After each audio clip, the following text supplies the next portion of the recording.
Quindi ovviamente direi di passare la parola all'assessore per un saluto, visto che Padova si sta dimostrando veramente una realtà attenta alla longevità, attenta ai progetti in quest'anno che ha delle eccezionalità. La prima, ripeto, Padova, capitale europea del volontariato, con tutte le risorse in campo, in gioco, ma anche e soprattutto in un momento di grande difficoltà dove questo serve. Quindi prego Assessore per un suo intervento, grazie.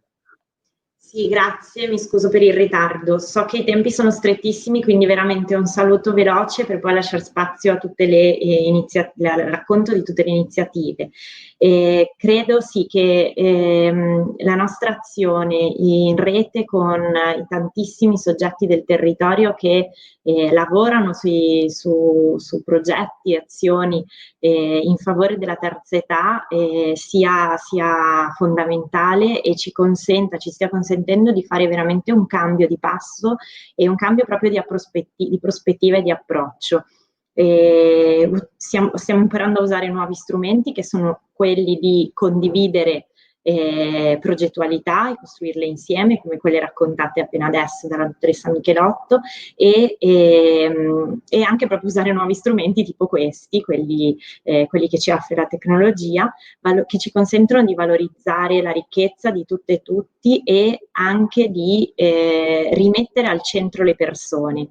I servizi sociali hanno forse avuto finora la tendenza un po' a mettere al centro il servizio e poi adeguare la persona, il bisogno della persona al servizio. Quello che stiamo imparando a fare e che quest'anno insomma ci spinge ancora di più a fare con le conseguenze legate all'emergenza sanitaria e anche però il lavoro all'interno di Padova Capitale Europea del Volontariato e del tavolo della terza età è proprio invece rimettere al centro la persona e immaginare servizi attorno ai bisogni e anche alle qualità, ai talenti, alle ricchezze che ogni singola persona possa esprimere.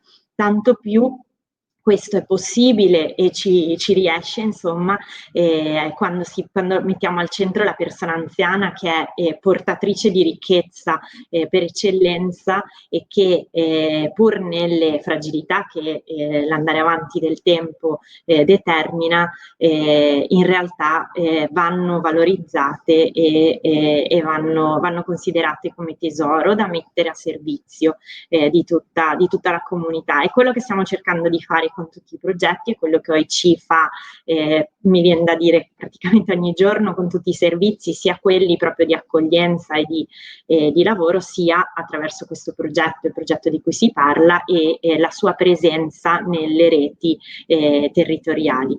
Per questo colgo l'occasione per ringraziarla. Ecco, direi che è questo un po' lo spirito con cui come amministrazione stiamo lavorando in materia di servizi e di azioni per la terza età. Mi fermerei qui così possiamo ascoltare chi ci racconta più nel concreto come si lavora sul nostro territorio. Vi ringrazio e vi auguro un buon proseguimento.